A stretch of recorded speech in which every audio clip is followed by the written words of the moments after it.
Hey, hello, good day. I'm Jason. Today I'm going to share with you on the topic of how to choose a house with the best floor plan.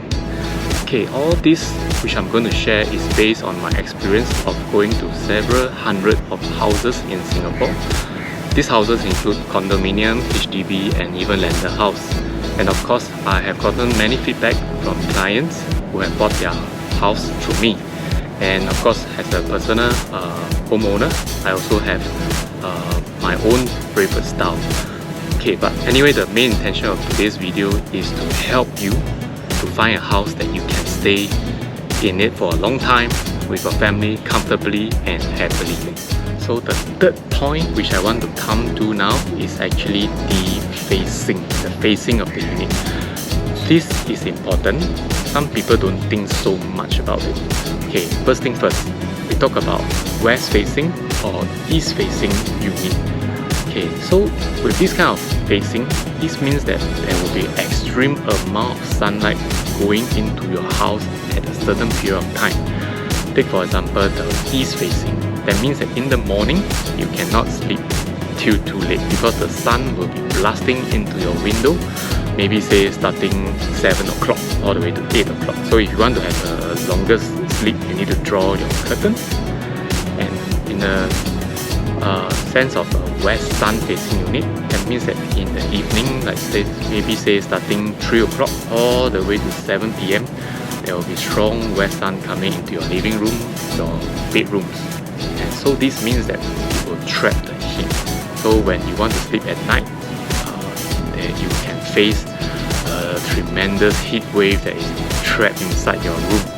But of course, sometimes there are some compromise that you need to make because you want to buy a west facing house that is looking at a very beautiful waterway.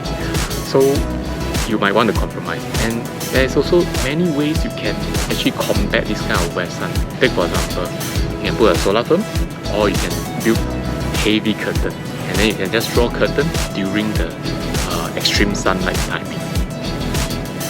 Alright, and the next area about facing you have to take note is the noise pollution. This means that those units facing the road or even the highway. Okay, those facing the road, you will experience loud engine noise from buses or even motorbike. It will be bad if you face a bus stop directly, because when the bus stop and when you need to move away, there will be loud engine revving noise from the bus. But we hope that this can improve if the bus authority use electric bus instead. And the other thing about highway is that the sound is actually much more manageable because it's actually a constant noise. It somehow become like a white noise, white noise that you can get used to every day. And this time I'm going to do a video to tell you about how noise will be affected if you go higher up into the level, because there's a so-called saying that mentioned that the higher you go, the sound travel much more, and that's why unit that is higher will experience higher road noise. I'm going to do a scientific video later on this topic. Okay, the next area you have to take note about on facing is the fake unblocked view. Okay, one thing you have to take note about is that if you went to ever encounter a house that faces a large green patch of field, you'll be very excited, right? Because of the beautiful unblocked view.